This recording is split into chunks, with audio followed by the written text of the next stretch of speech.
கூட்டம் ஒன்னா சேர்ந்து அவன் மூஞ்சி அவன் மீசைய பார்த்தாயா நம்ம வீடு பெருகிற தொடர்பு கட்ட அந்த தொடர்பு கட்ட அவன் மீசை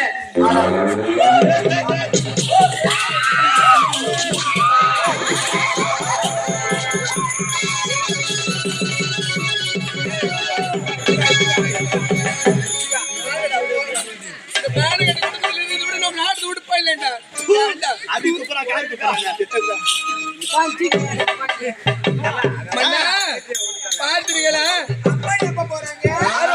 அம்மா வந்து இப்ப வந்து ஊர் மேல போறாங்க. எங்க அண்ணா பத்தி கேவலமா பேசுற அவன் நாட்டுல இருக்குதா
அனுப்பி வைத்தீர்கள். மணிமங்களை கற்று வர வேண்டும்.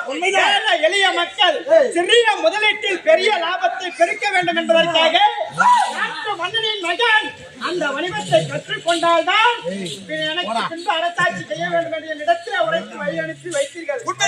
யாதொரு குறைபாடும் இல்லாமல் சீரும் சிறப்போடு படிப்பை முடித்துவிட்டு தாயகம் வந்து விட்டார். இளவரசர் எங்கே சென்று வருகிறார்?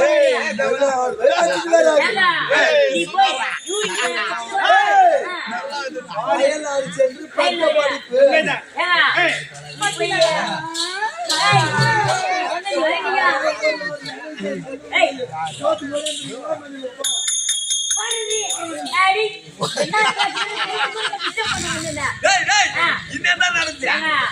முந்தி நான் சோதி போறேன் அது வெளியில போய் பழி போனாரா இல்ல பொடுக்கு மாதிரி பொறுப்பு போனாரா நீயா ஒரு காவல்கார கலப்பு கட்ட ஆமா ஒரு இளவரசர் அயல்நாடு சென்று படிச்சுட்டு வர்றாரு அவரு நீ சொல்லிட்டு நான் பண்ண போறேங்க அப்படியா? பண்ண போறேங்க சரிடா அதற்கு உனக்கு தகுதி இருக்குதா தலைவிக்குது நீ எத்தனை கேள்வி கேட்டாலும் சரி ஆ. அதற்கெல்லாம் பட்டுன்னு பதில் சொல்லுவாரு படி படிடா நீ சொல்லுவ ஏண்டா, அந்த அளவுக்கு நீ படிச்சுக்கிறியா கேட்டாரு முதல்ல பேய் படிப்பு ஏங்க நீ வந்து ஃபாரின் ஸ்கூல் உண்மைடா. லோக்கல் ஸ்கூல் கார்ப்பரேஷன் ஸ்கூல் நான் முதல்ல ஒரு கேள்வி கேட்கிறேன் என்னடா கேள்வி திருக்குறள் எழுதியாரு அடாடாடா இதுல என்னடா சந்தேகம் சிறு பிள்ளையை கேட்டாலும் தெல்ல தெளிவாக உரைக்கும் அவங்க சொல்லுவாங்க. திருக்குறளை இயற்றியவர் திருவள்ளுவர் சபாஷா அடி சபாஷ் தான சபாஷ் முதல்ல கீழ தப்பா சொன்னாங்க திருக்குறள் எழுதி திருவள்ளுவர் திருக்குறளை எழுதியது திருவள்ளுவர் கொண்டு வச்சு போறா திருக்குறளை இயற்றியவர் திருவள்ளுவர்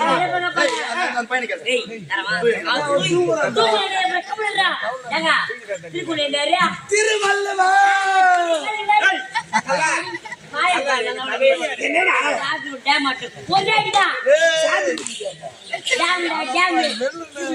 திருவள்ளுவர் அதெல்லாம் கிடையாது சொன்ன தப்பு யாரு எழுதி பாலக்காட்டு புஞ்சுமணி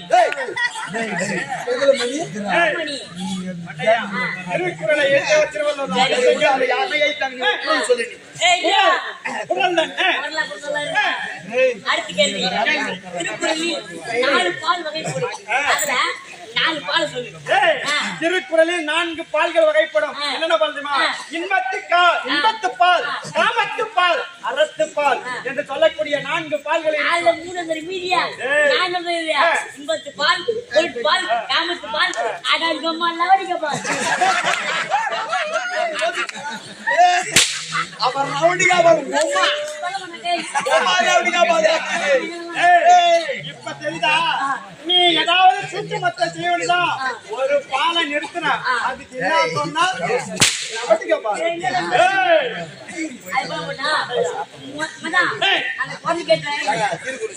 திருக்குறள் திருவள்ளுவர் இயற்றிய முதல் திருக்குறள் அயர முதல் எழுத்தெல்லாம் ஆதி பகவன் முதற்றே உலகு முதல் 2 கேள்வி சொன்னேன் ஒரு திருக்குறள் சொல்ல மாட்டேன் திருக்குறளை முதலாக திருவள்ளுவர் இயற்றும் போது முதல் குறளை இயற்றினார் அகர முதல் எழுத்தெல்லாம் ஆதி பகவன் முதற்றே உலகு கஷ்டமா இருக்கு அந்த கரண்ட் கட்டி சுத்தாங்க ஏங்க உயிரோட ஜென்மத்துக்கு ஏன்டா இருந்தீங்க நான் சொன்னது தப்பு அப்ப வேற எப்படி இந்த குறள் அப்படியே வரும் அகர முதல எழுத்தெல்லாம் அகர பலகையில் எழுதப்படும் எந்த ஒரு தீனா சுட்டப்புண் உள்ளாரும் உள்ளாரது நாவினால் சுட்டவடு சொல்லி தப்பு அவங்க அப்பனுக்கு கூட கேளுமே தீயினால் சுட்டப்புண் உள்ளாரமா உள்ளாராதோ நாவினால் சுட்டவடு பொருள் தெரியல உனக்கு அதனால சிம்பிளா ஒரு கேள்வி கேட்கறேன் என்னடா கேளு அண்ணா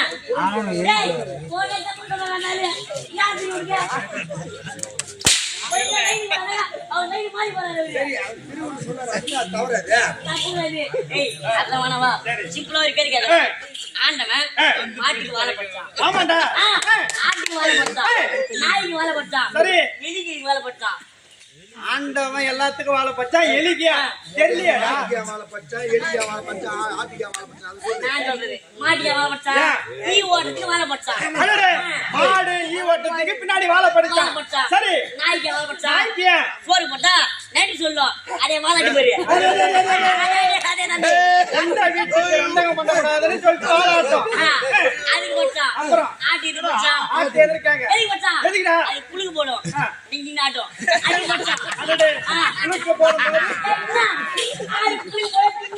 சரி இது மூணு வாக்கியம் ஏண்டா அதுவும் விலங்குதா அதே மாதிரி எலி ஒரு சிறிய விலங்கு அதனாலதான் அதுக்கு வாழை வச்சான் ஐயா வாழை வச்சான் எல்லாத்துக்கும் வச்சான் காரணம் சொன்னா இதுக்கே வச்சா காரணம் அதெல்லாம் ஏன் தத்தா ஏங்க எலி எப்ப சாகுமோ அது வாழை பிடிச்சி கப்பு தூக்கி போட்டு வாழ வச்சான். அதே கப்பு வாழை பிடிச்சி எலிக்கு மட்டும் வாழ வைக்கல, உனக்கும் வாழத்தான் வச்சுக்கிறோம். அடுத்து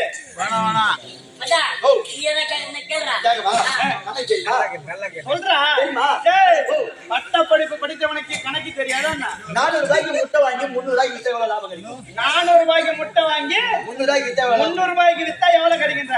100 ரூபாய் நஷ்டம் தான் வரும். டேய், இதெல்லாம் ஒரு மந்திரா? இது ஒரு மந்திரம். ஏதாங்க? என்னடா? அல்லூட்டு பேர் வாங்குறீங்க. என்ன கணக்கு தப்பு தப்புமா சொல்றா? 400 ரூபாய்க்கு முட்டை வாங்கி 300 ரூபாய்க்கு வித்தா எவ்வளவு லாபம் கிடைக்கும்?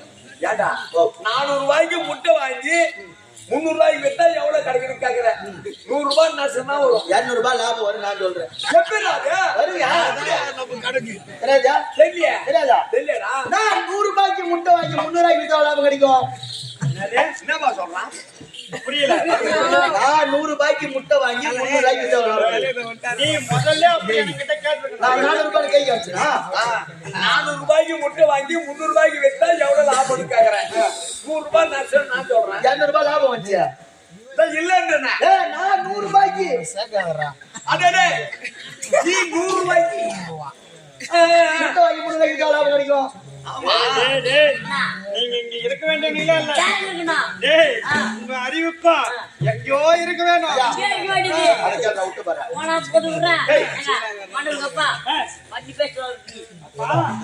அயல்நாடு சென்று மற்ற படிப்புகளை முடித்து நல்ல முறையில படிச்சுட்டு வந்தீங்களா? உண்மைதான். இவ்வளவு நாள் கழிச்சு வரீங்க. அடடே, தளபதியாரே, ஏன் கால தாமதம் என்று உரைக்கின்றீர்கள்? நான் ஓடி வருகின்ற வழியிலே நமது நாட்டிலே கொள்ளை கற்பழிப்பு, அதை விட கொலை செய்யும் அளவுக்கு ஒருவன் ஓடி வந்தான். உண்மைதான். என்ன நம்முடைய நாட்டில் கொலை செய்யும் அளவிற்கு அப்படிப்பட்ட ஒரு கல்வர் எப்படி இருக்கின்றார்? இது நம்ம நாட்டில் யாராவது செய்ய முடியும்? அமைச்சர் இருக்க வரை தூசு நெருங்கமா நம்ம கிட்ட எப்படி உழைக்கின்றாயே? நீங்கள் என்னதான் சீரும் சிறப்போடும் ஆட்சியை நடத்தினாலும் ஆட்சி அதிகாரம் உங்களிடத்தில் இருக்கின்றது. ஆனால் அதிகாரத்திற்கு கீழ் இருப்பவர்கள் யாரோ செய்ய சதிகளைதான் உண்மையாக தெரியும். நம்முடைய நாட்டில் கொலை செய்ய வந்தாங்கன்னு சொல்லல. உண்மைதான். அது என்ன சாட்சி? அதற்கு சாட்சி இருக்கின்றது. எங்க சாட்சி? எங்க? அவன் எப்படி வந்தான் தெரியுமா? முகமுடியை கட்டிக்கொண்டு கருத்த முகமுடியோடு எனக்கு வந்தான். ஒருவன்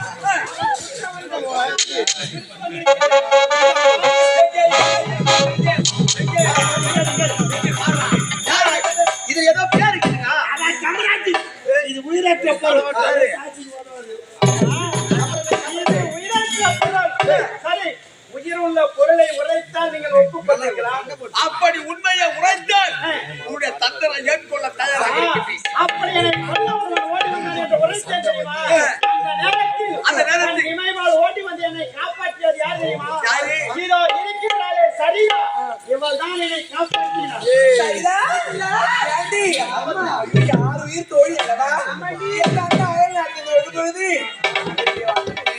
ஆபத்து ஏற்படாத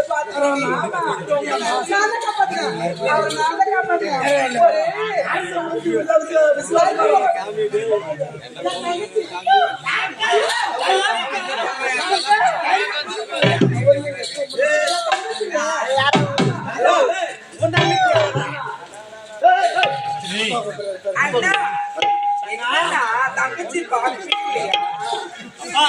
இப்போது அவள் சொன்னால் ஒப்புக்கொள்கிறீர்களா? சரியா?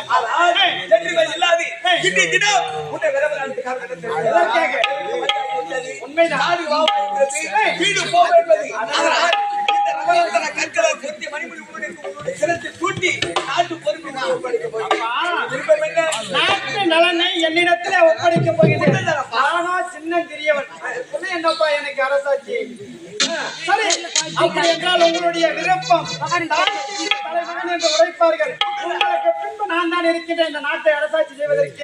அப்படி என்றால் நான் அரசாட்சி செய்வதென்றால் என்னுடைய தலையில் மணிமுடி வைப்பதென்றால் அது யாருடைய கரத்தால் நடைபெற வேண்டும்? இதோ இருக்கின்ற அமைச்சர் என்னுடைய கரத்தினால் தான் மணிமொழி சொல்ல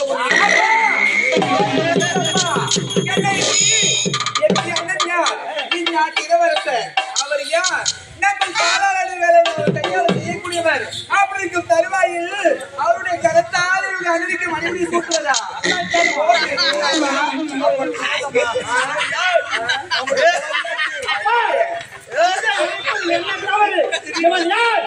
அயல் நாட்டிலே இருக்க இடமில்லாமல் அடித்து புரட்சி அடிக்கப்பட்டவன் ஓடி வந்தான் தமிழ்நாடு பிழைத்த ஓடி வந்தவனுக்கு தலைவலில் ஒரு மனிதர்கள் கொடுத்து நீங்கள் அவனை அடையாளத்து வந்தீர்கள் அவனுடைய கரத்தால் எனக்கு மனிதனை சுட்டுவதால் அவன் கரத்தால் எனக்கு மனிதனை சுட்டுவதென்றால் இந்த இடத்திலே அவன் இருக்க மாட்டேன்.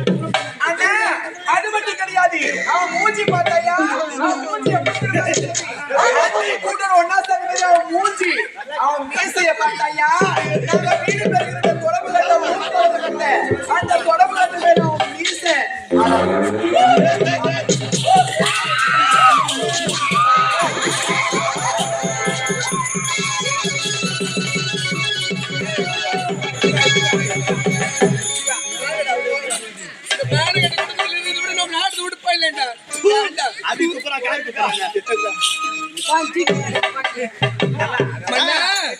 பாத்துருக்கீங்களா அப்பா எப்ப போறாங்க அம்மா வந்து இப்ப வந்து ஊர் மேல போறாங்க.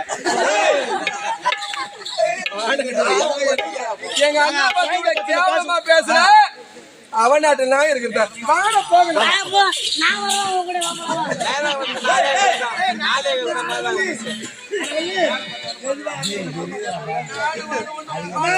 அம்மா என் தங்கச்சி கோச்சிட்டு போறாளே அம்மா அம்மா உன் மகள் போய்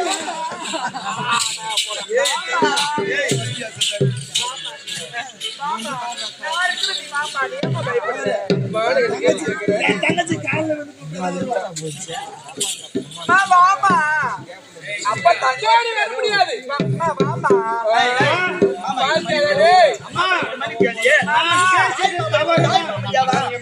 அது வந்து வாமா சின்ன சின்ன தெரியாம பேசுறேன்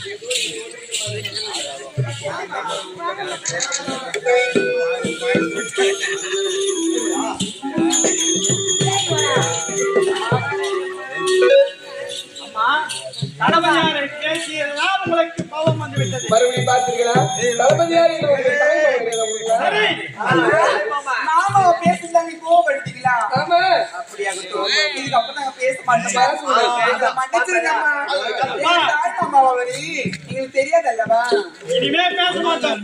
சரி, அம்மாவின் கரத்தாலே அப்படி என்றால் அறிகின்ற வெள்ளத்துலமாய் மறுமொழி சுட்டு விடா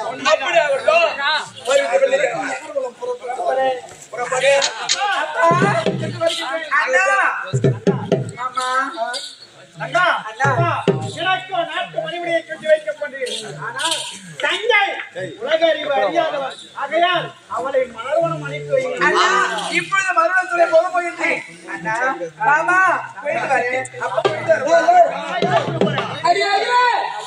எங்க போற மறுமணம் சொல்ல போக போகிறேன் மலர்வனத்துக்கு போக போறியா அடி பாவி நாளை கெட்டு போய் கிடக்குது கட்ட பசங்க மொத்த பசங்க இந்த ஊர்ல அப்படியே ஆம்பளை சுத்தி கிடக்குறானுங்க குழந்தை வச்சுக்க கையை பிடிச்சி இழுப்பாங்க வீடியோ மலர்வன போக கூடாது அரண்மனை இருக்கிற வேலை செய்யுது அம்மா ஒரு முறை போயிட்டு வரேம்மா பாத்தியா அண்ணன் வந்து ஆடுறேன் அவன் எங்கனோ நீ கட்டி கையால பொட்டு சிரிக்குவோம் போலாமா போகலாம் கட்டி போச்சு போக கூடாது அம்மா சரிதான் ஐயா நான் கூட அனுப்பிச்சு வைங்கம்மா அடியே யாரு நீ யார் நீ ஏழ்மை குடியில பெண்ணாக பிறந்த நாங்க யாரு யாருக்கு நாங்க அம்மா நாங்கெல்லாம் கோபுரம் அப்படி குப்பை பேசிடி கோபுரத்துக்கு குப்பை ஏறி வச்சால் எட்டுமா தகுதி இல்லாத பண்ணதான் அப்படி இருந்தாங்க அம்மா அப்படி எல்லாம் ஒன்றும் ஆகாது அவள் ஜாக்கிரதையா அடிக்காந்து அரண்மனையில விட்டுடுறம்மா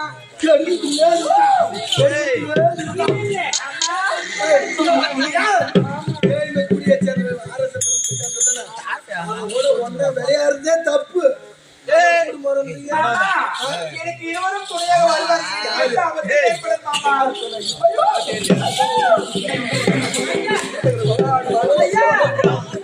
இலவச மக்கள் எதுவும் ஆகாது நான் பார்த்துக் கொள்கிறேன் அப்படி இளவரசிக்கு ஏதாவது ஆகிவிட்டால் ஆகிவிட்டால் நீங்கள் இருவர் உயிர் எங்கள் கையில். சரிங்க போயிட்டு வரேன்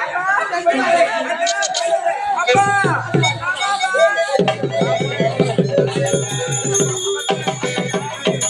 இப்ப அரண்மனை ஓய்வு எடுக்கிறியா? அரண்மனை புறப்படுங்கள்.